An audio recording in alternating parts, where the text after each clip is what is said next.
maayarka degmada Laascaanood Cabdicasiis Xuseen Maxamed Taarwale ayaa ka hadlay wanar been abuura oo dhawaan warbaahinta laga baahiyay kaasi oo sheegay in degmada Laascaanood ay ku nool yihiin 75,000 oo qof.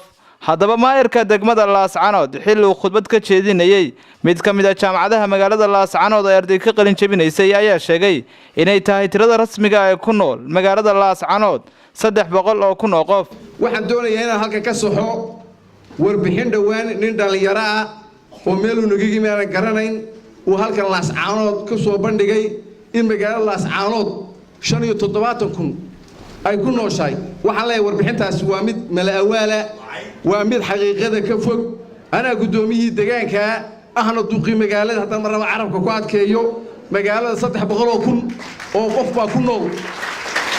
haddaba maayirku wuxuu sidoo kale sheegay in degmada Laascaanood ay muddooyinkii dambe ku tallaabsatay horumar ballaaran iyadoo uu sheegay duqu in magaalada Laascaanood ay maanta diyaar u tahay inay noqoto caasimadda labaad ee Soomaaliland maadaama ay caasimadda koowaad ka mid tahay gobolada galbeedka Soomaaliland.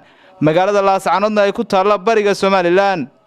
maayarka arrimahaasi ka hadlayana waxa uu yiri waxaan rajaynaynaa sanadada soo socda inay noqoto caasimadda labaad ee Soomaaliland oo ay ku noqoto xagga horumarka maadaama waxaan maqlayaa Booramo caasimad labaad warda laba caasimadood 20 kilomitir isku jiraan baan leeyahay. caasimadaha midna waa galbeed midna waa bari tii barigan waxay noqonaysaa caasimadii labaad Laascaanood. marka idina waxaan leeyahay reer Booramo ay ka baxdo USB-da horna way isku hayneen.